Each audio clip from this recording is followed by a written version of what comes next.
नमस्कार दोस्तों, स्वागत है आपका अपने वीजी नॉलेज में। आज उस शख्स की बात करने जा रहे हैं जिसने एक समय रमा नायक और अरुण गवली के साथ काम किया था, जो माया डोलस का खास दोस्त भी रहा। जी हाँ, यहाँ बात कर रहे हैं दिलीप बुआ की। दिलीप बुआ का जन्म 1966 में कांचूर विलेज में हुआ। उसके दो भाई उससे छोटे थे और एक भाई उससे बड़ा था। कम उम्र में ही दिलीप बुआ का छोटे मोटे बदमाशों के साथ उठना बैठना हो गया था। शराब के अड्डों और जुए के अड्डों के बाहर उसका अंडरवर्ल्ड से जुड़े लोगों के साथ मिलना जुलना लगा रहता था। यहाँ से ही दिलीप बुआ माया डोलस के टच में आ गया था। आपको बता दें, माया डोलस किरण वलावालकर के अंडर काम किया करता था और दोनों मुंबई साइन हॉस्पिटल बिल्डिंग में रहा करते थे। दोनों एक दूसरे के पड़ोसी थे। किरण वलावालकर एक बड़ा आदमी था। उसकी रमा नायक के साथ अच्छी जान पहचान थी। किरण वलावालकर की मदद से ही माया डोलस रमा नायक, बाबू रेशिम और अरुण गवली के टच में आया था। इसके बाद माया डोलस ने कांचूर मार्ग में अशोक जोशी के लिए काम करना शुरू कर दिया। कांचूर मार्ग अशोक जोशी का गढ़ हुआ करता था।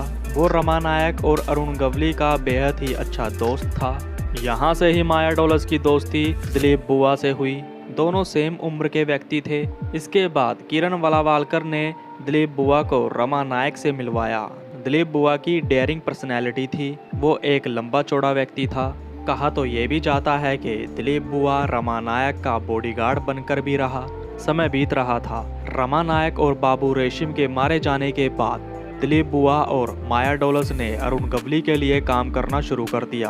कहते हैं, जब अरुण गवली और अमर नायक गैंग में लड़ाई चलने लगी थी तो उनकी लड़ाई को शांत करवाने के लिए कई बड़े लोगों ने दोनों गैंग के बीच समझौता करवाने को लेकर एक दूसरे से बात की। वहीं अमर नायक की शर्त थी कि अगर अरुण गवली माया डोलस को उनके हवाले कर दे तो वो अच्छे दोस्त बन सकते हैं, मगर अरुण गवली ने अमर नायक की उस डिमांड को खारिज कर दिया था। दिलीप बुआ के कारनामों से जब उसके घर वाले तंग आ गए थे तो वो कांजूर मार्ग से न्यू तिलक नगर आकर शिफ्ट हो गए। दिलीप बुआ से वहाँ के लोग अच्छे से वाकिफ थे। अशोक जोशी के मारे जाने से लगभग एक महीने पहले ही दिलीप बुआ, माया डोलस और कुछ अन्य व्यक्ति अशोक जोशी की गैंग से किनारा कर चुके थे।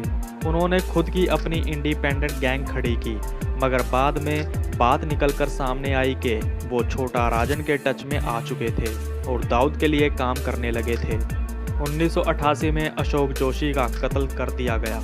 अशोक जोशी को मारने के बाद डी कंपनी के सारे बड़े बड़े लोग विदेश जाकर रहने लगे। वहीं दिलीप बुआ ने माया डोलस के साथ मिलकर छोटे मोटे क्राइम करने शुरू कर दिए।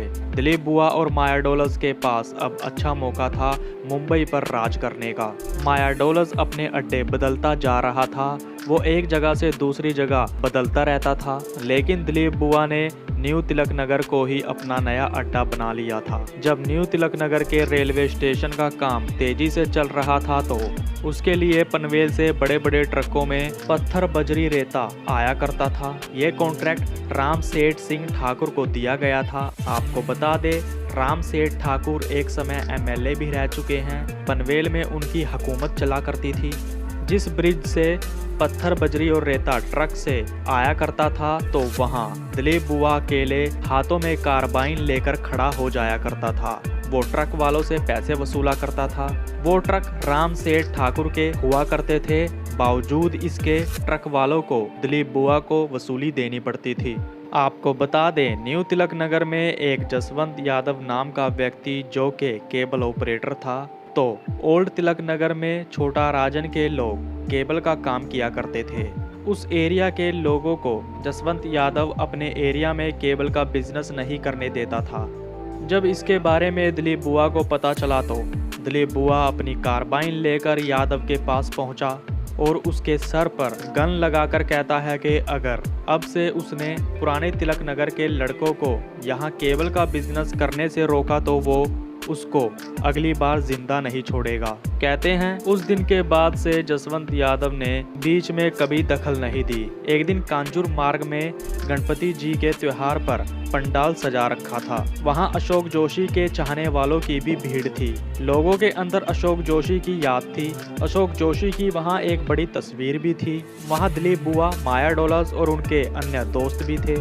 वो सब नशे में थे। अशोक जोशी की तस्वीर और लोगों में उसकी लोकप्रियता को देखकर कहीं ना कहीं दिलीप बुआ और माया डोलस को यह बात हजम नहीं हुई, जिसके चलते वो वहां अपनी गन से गोलियों की बौछार कर देते हैं, जिसमें 5 लोगों की मौत भी हो जाती है। उस वारदात को करने के बाद वो फरार हो जाते हैं। इसी बीच उन्होंने पुलिस से बचने के लिए फ्लैट में रहने का सोचा, जिसके बाद वो मुंबई ईस्ट को छोड़ वेस्टर्न सबर्ब में जाकर रहने लगते हैं। 1991 में मुंबई ATS को सूचना मिली कि लोखंडवाला कॉम्प्लेक्स में दिलीप बुआ, माया डोलस और उनके कई अन्य साथी स्वाति बिल्डिंग के A विंग के एक फ्लैट में फिरौती को लेकर मीटिंग करने वाले हैं। पुलिस की माने तो दिलीप बुआ के हाथों में AK-47 राइफल थी।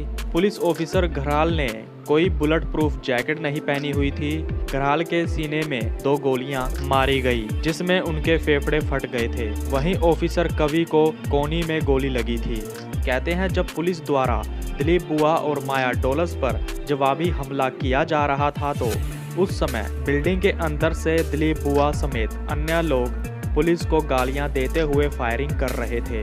दिलीप बुआ, माया डोलस और उनके लोग अपनी मारुति गाड़ी में चाबी लगा कर रखते थे। उनकी गाड़ी में 70 से 80 लाख रुपए थे, साथ ही साथ उसमें हथियार भी थे। दिलीप बुआ फ्लैट से बाहर आकर पुलिस वालों पर फायरिंग करते करते अपनी गाड़ी में बैठने की कोशिश करता है, मगर वो कामयाब नहीं हो पाता। पुलिस ने दिलीप बुआ को वहीं मार गिराया। आपको बता दें, लोखंडवाला शूट आउट 2 घंटे चला था। इसमें दिलीप बुआ, माया डोलस समेत 5 अन्य गैंगस्टर्स को मार गिराया था।